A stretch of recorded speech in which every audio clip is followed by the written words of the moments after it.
നമ്മൾ നേപ്പാളിൽ റോഡ് ഇങ്ങനെ അലഞ്ഞു തിരിഞ്ഞ് നടന്നു പോകുന്ന സമയത്ത് ചെറിയൊരു ഷെഡിനകത്ത് കളിമണ്ണ് പാത്രങ്ങളൊക്കെ ഉണ്ടാക്കുന്ന ഒരു സ്ഥലമാണ്. അപ്പോൾ എന്തായാലും M4 മീഡിയ എന്റർടൈൻമെന്റ് പുതിയൊരു വ്ളോഗിലേക്ക് ഏവർക്കും സ്വാഗതം. അപ്പോൾ ഇവിടെ കളിമണ്ണ് ഉണ്ടാക്കുന്ന കാഴ്ചകളും കാര്യങ്ങളൊക്കെയാണ് നമ്മൾ കാണുന്നത്. അപ്പോൾ അത്യാവശ്യം നല്ല വെയിലുണ്ടെങ്കിലും തണുപ്പും വെയിലും കൂടെ ഉള്ളതുകൊണ്ടൊരു ചെറിയൊരു സുഖമുണ്ട്. അപ്പോൾ എന്തായാലും നമുക്കത് ഉണ്ടാക്കുന്നത് മേക്കിംഗ് ഇതെല്ലാം ഒന്ന് കാണിച്ചു തരാം.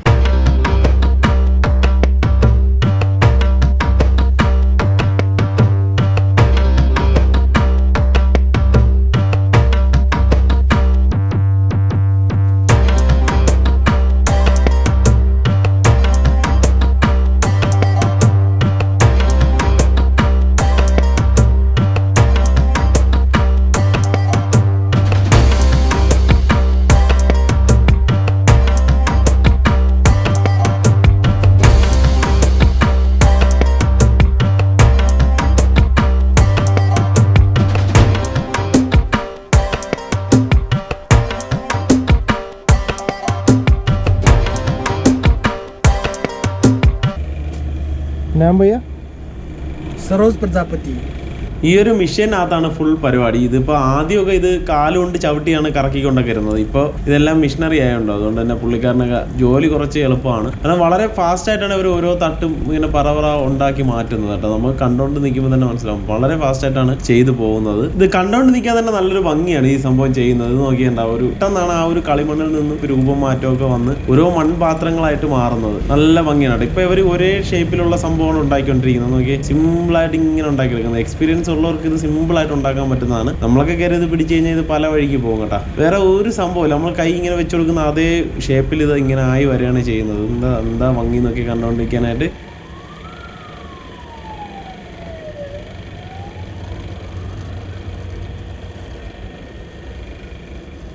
ഇതാണ്ട് ഇവിടെയൊക്കെ കണ്ട ഒരുപാട് ഇതേപോലുള്ള ചട്ടികൾ ഉണ്ടാക്കി ഉണക്കി കൊണ്ടുവന്ന് വെച്ചിരിക്കുന്നത് കാണാം. ഇത് കണ്ട ഇത് ഉണങ്ങി വന്നതിന് ശേഷം എന്താ ഇതേപോലുള്ള ഡിസൈൻ വർക്കുകൾ ഇതിൽ ചെയ്യും. ഇത് പൂർണ്ണമായിട്ട് ഉണങ്ങുന്നതിന് മുന്നെയാണ് ഈ ഒരു ഡിസൈൻ, അതായത് നേരത്തെ ഉണ്ടാക്കിയെടുത്തൊരു 1.5 മണിക്കൂർ വെയിലത്ത് വെച്ച് അതിനുശേഷം ഇതിനകത്ത് തന്നെ ഇതേപോലെ ഡിസൈൻ ചെയ്തെടുക്കുകയാണ് ചെയ്യുന്നത്. ചെറിയ ചെറിയ ഡിസൈനുകൾ ഇങ്ങനെ കൊടുക്കും. അതൊരു അച്ചു പോലുള്ള ഒരു സാധനമാണ്. പിന്നെ നമ്മൾ ചെടിച്ചട്ടി പോലുള്ള സംഭവങ്ങളൊക്കെ ഉണ്ടാക്കുമ്പോൾ ഇവർ തന്നെ ജസ്റ്റ് ലൈനും കാര്യങ്ങളൊക്കെ ആ മേക്ക് ചെയ്യുന്ന സമയത്ത് തന്നെ ചെയ്ത് വിടുകയാണ് ചെയ്യുന്നത്.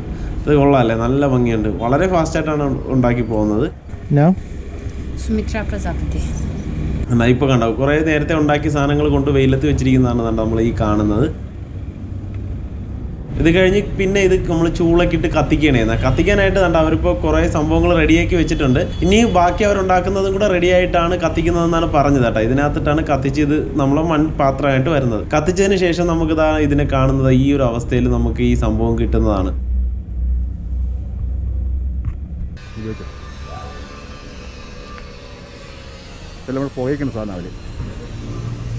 അപ്പോൾ ഇത് നമ്മൾ ചൂളയിലൊക്കെ ഇട്ട് കത്തിച്ച് റെഡിയാക്കി എടുക്കുമ്പോഴാണ് ഈ സാധനം തന്നെ ഇതേപോലെ ആയി കിട്ടുന്നത്. അപ്പോൾ നമുക്ക് ഷൂട്ട് ചെയ്യാൻ വേണ്ടി ഭയങ്കര സപ്പോർട്ടാണ് കേട്ടോ. അതെല്ലാം പറക്കൊണ്ട് തരാം. കൊള്ളാമല്ലേ, എന്താ നല്ല ഭംഗിയായിട്ട് ഈ സാധനം. ഇവിടെയൊക്കെ ചായ പോലും നമുക്ക് ഇതിലാണ് തരുന്നത്.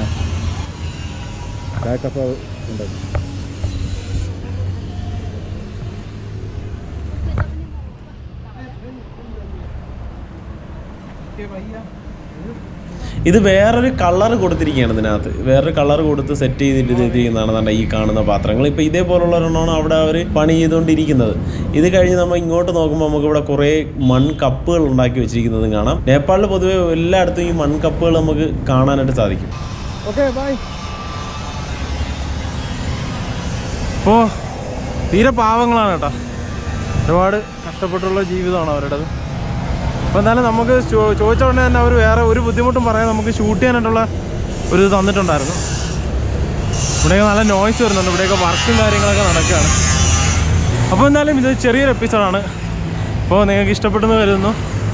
കാരണം നമ്മുടെ നാട്ടിലും ഇതെല്ലാം ഉണ്ട്. ജസ്റ്റ് ഞാൻ എൻ്റെ ചാനലിൽ ആദ്യമായിട്ടാണ് ഈ ഇതേപോലെ കളിമൺ പാത്രങ്ങളും കാര്യങ്ങളൊക്കെ ഉണ്ടാക്കുന്നത് ഇടുന്നത്. ഇപ്പോൾ പണ്ട് കാലങ്ങളിൽ നമുക്ക് ഈ ഒരു സമ്പ്രദായം ഒരുപാട് സ്ഥലത്ത് ഉണ്ടായിരുന്നെങ്കിലും ഇപ്പോൾ അതങ്ങനെ എല്ലായിടത്തും ഇല്ല. അങ്ങനെ ജസ്റ്റ് ഞാൻ ആദ്യമായിട്ടാണ് കാണുന്നത്. അപ്പോൾ അങ്ങനെ കണ്ടപ്പോൾ ഞാനൊന്ന് ഷൂട്ട് ചെയ്തതാണ്. അപ്പോൾ വീഡിയോ ഇഷ്ടപ്പെട്ട് കഴിഞ്ഞാൽ എന്ത് ചെയ്യുക, നിങ്ങൾ ലൈക്ക് ചെയ്യുക. അതേപോലെ നിങ്ങളുടെ അഭിപ്രായങ്ങളും മറ്റും എല്ലാം കമൻറ്റ് ചെയ്യുക. അതുപോലെ തന്നെ നമ്മളെ ചാനൽ ഇതുവരെ സബ്സ്ക്രൈബ് ചെയ്ത് ആരെങ്കിലും വീഡിയോ കാണുന്നുണ്ടെങ്കിൽ ചാനലൊന്ന് ജസ്റ്റ് സബ്സ്ക്രൈബ് ചെയ്യിക്കുക. പറ്റുമെങ്കിൽ വീഡിയോകളെല്ലാം കാണുക. അതിൻ്റെ അഭിപ്രായങ്ങളൊക്കെ കമൻറ്റായിട്ട് രേഖപ്പെടുത്തുക. അപ്പോൾ മറ്റൊരു എപ്പിസോഡ് കാണുന്നവരേക്കും ബൈ ബൈ.